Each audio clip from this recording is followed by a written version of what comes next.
안녕하십니까, 한골랜드입니다. 반갑습니다.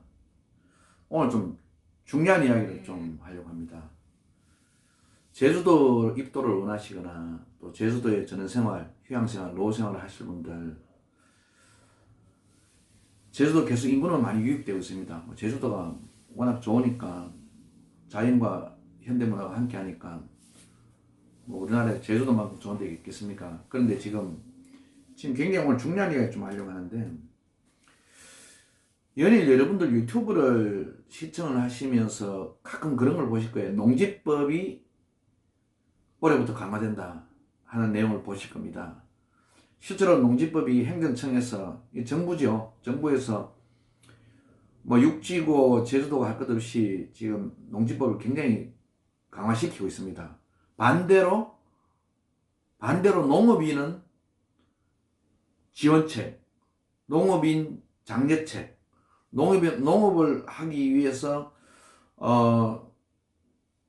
농업으로 인해서 소득을 창출하고자 하는 분한테는 많은 지원이 가죠. 그건 무슨 말씀이냐면은, 결국에는 이 농지의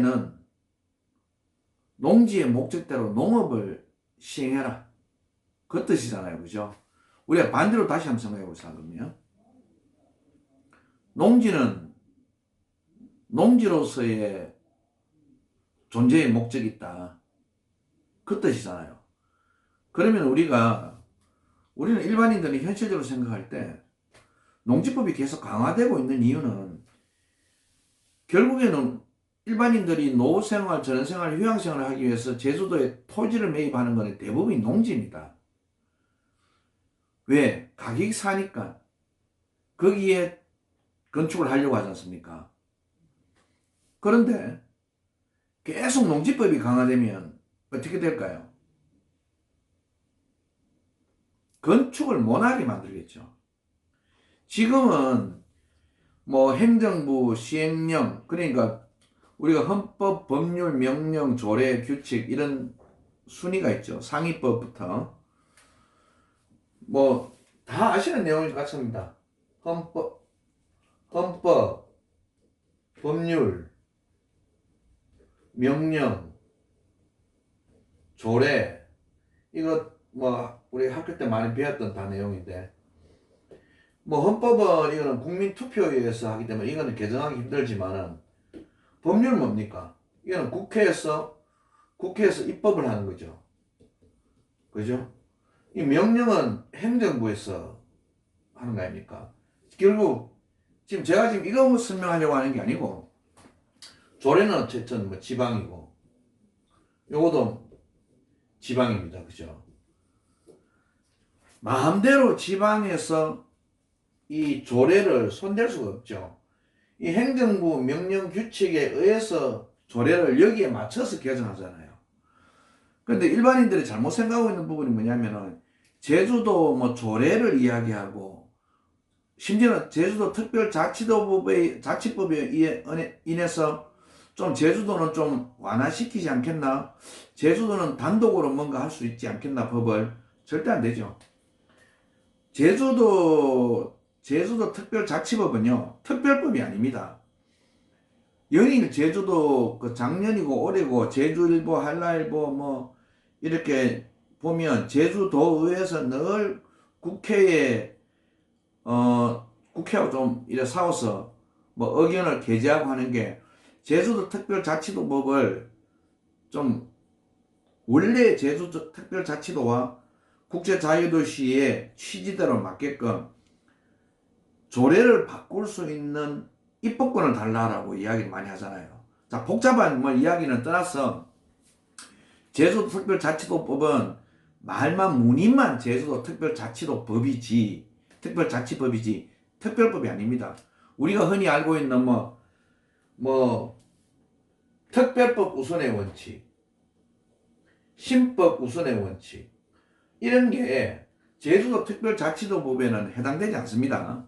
여러분들이 알고 계셔야 됩니다. 특별자치도법은 입법권이 없어가지고 항상 행정부의 명령이 받습니다. 자, 결론이 무슨 말이냐면은, 여기에서 결국엔 농지법을 결정을 짓습니다. 대부분 행정부에서 명령. 그러면 지금 계속적으로 농지법을 강화하는 이유가 좀 우리나라도 지금 문제가 심각합니다. OECD 국가 중에서 식량 자급률이 꼴찌예요. 여러분들 그 인터넷에 한번 다 이렇게 보시면 나올 겁니다. 20%대 정도밖에 안 됩니다. 그래서 국가에서도 국회에서나 국가에서 대한민국 자체 내에서도 농지법을 행정부에서 계속 강화시키는 이유가 농지를 훼손하지 마라. 농지에서 우리가 식량 자급률이 20%밖에 안 되는데 심각한데 식량 부족 국가거든요. 다 수입이잖아요. 그래서 농지법을 더욱더 강화시키겠다. 지금 요번에 우크라이나 저 사태로 인해 가지고 뭐 지금 전 세계적으로 우리나라도 선진국인데요. 그 분위기를 영향을 받을 수밖에 없죠. 다 수입을 가공식품을 수입해가 먹고 있잖아요. 우리가 지금 우리 먹는 그 식량의 거의 7, 80%는 다 수입입니다. 아시잖아요. 그죠? 그러다 보니까 우리 현실적으로는 가보셔야 돼요. 그래서 농지법이 계속 강화되고 있고, 저희들 왜 그 유튜브 하시는 분 아마 부동산 공인중개사나 부동산 컨설팅을 하거나 아니면은 뭐 농지법 강화에 대해서 또 부동산 관련된 뭐 법을 이야기하거나 어떤 유튜브든 간에 이런 이야기를 많이 하죠. 우리 제주도만 이야기해 봅시다. 이게 왜 안 나오지?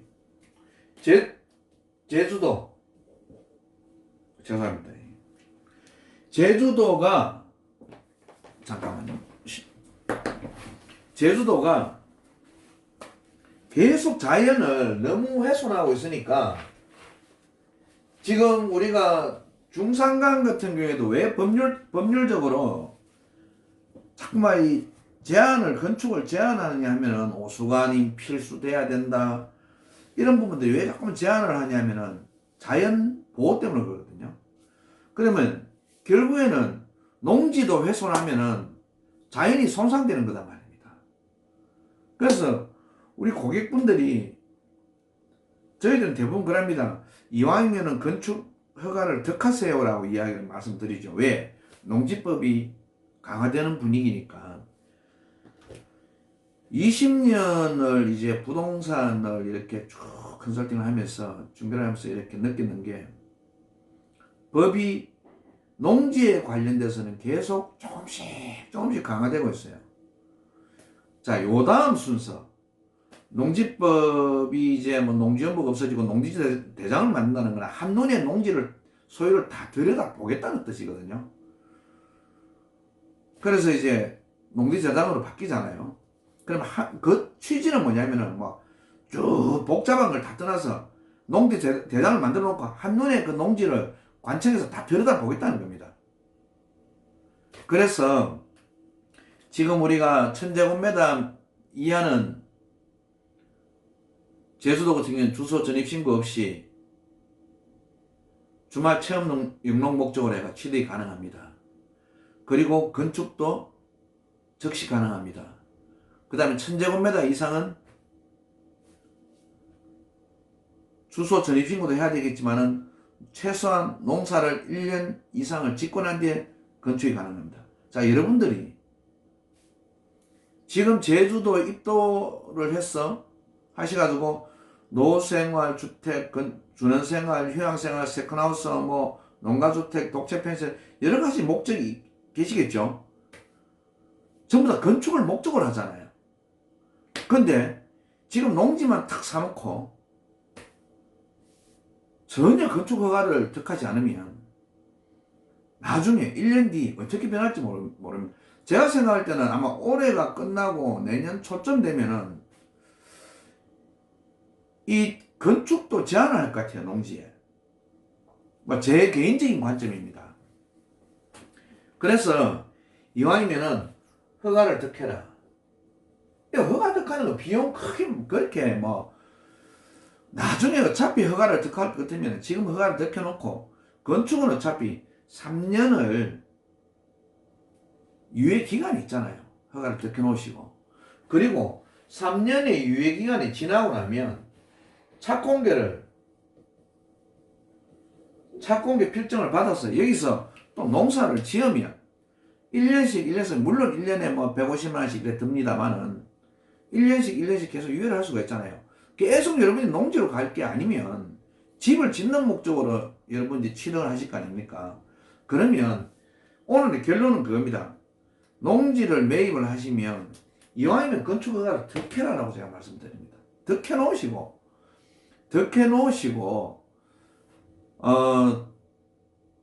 뭐 그 다음에 여러분들이 이제 뭐 농지 상태로서 그냥 두시든지 적은 평수라도 득해놓으면 되죠. 나중에 접촉하시면 되잖아요. 그렇지 않습니까? 내가 좀 큰 평수가 필요 없다면 뭐 열몇 평 이렇게 득해놓으시고 대지로 전용을 받아 놓으시고 그러시면 된단 말입니다. 아마 그렇게 많이 권장을 하실 거예요. 지금 여러분들이 공인중개사들이 중개행위를 하면서 이왕이면 건축행위를 득해놓으시죠라는 그런 제의를 많이 받으실 거예요. 그래서 지금 우리나라가 지금 자꾸만 울고 싶을 때 때려준다고 농지법을 더 강화하고 왜 이게 농지법을 획기적으로 강화 못하는 줄 왜 그런 줄 아십니까? 아예 정부의 국가의 마음은 그래요. 정부의 마음은 확 농지법을 그냥 강화시켜가지고 이 농지의 목적으로 계속 보존하고 싶은데 사유재산이 침해될까 싶어서 못하는 겁니다. 그런 것도 있죠. 그냥 한꺼번에 바꿀 수가 없잖아요. 요번에 그 LH 사태처럼 그런 게 큰 사건이 터져도 한꺼번에 바뀔 수가 없죠. 지금 뭐 농지법하고 그 다음에 농업진흥구역 내의 토지 매매 행위 같은 경우에도 아예 제한돼 있죠. 그래서 그 분할하는 게 힘들고 그런 경우에는 자 그런 걸 다 떠나서 오늘은 죄송합니다. 오늘은 핵심이 그겁니다. 농지를 취득하시면 건축허가를 득하세요. 이게 핵심입니다. 이게 핵심이에요. 그래서 결국엔 나중에 우리가 제주도에 지금 농지를 사는 목적이 좀 더 건축을 하기 위해서 그런 거 아닙니까? 자, 그래서 앞으로 특히 제주도 같은 경우에도 제주도 특별자치도에 입법권을 부여하면요. 지금 입법권을 달라고 하잖아요. 제주도 같은 경우에는 아예 훼손을 방지하기 위해서 계속 강화될 것 같아요.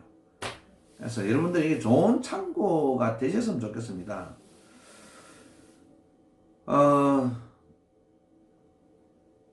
결론적으로 말씀드리면 이렇습니다. 300평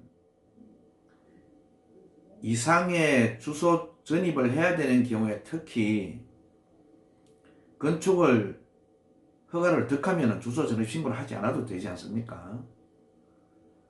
그렇게 하시든지 그러고 또 300평 미만 150평 200평을 하셨더라도 건축 허가를 득해 놓으시는 게 좋다. 나중에 뭐 규제가 강화돼서 이제 건축 허가가 이 규제가 되면 농지법을 강화시키고 농지 규제를 하면 나중에 후회하십니다. 그래서 이왕 제주도에 입도를 하시겠다.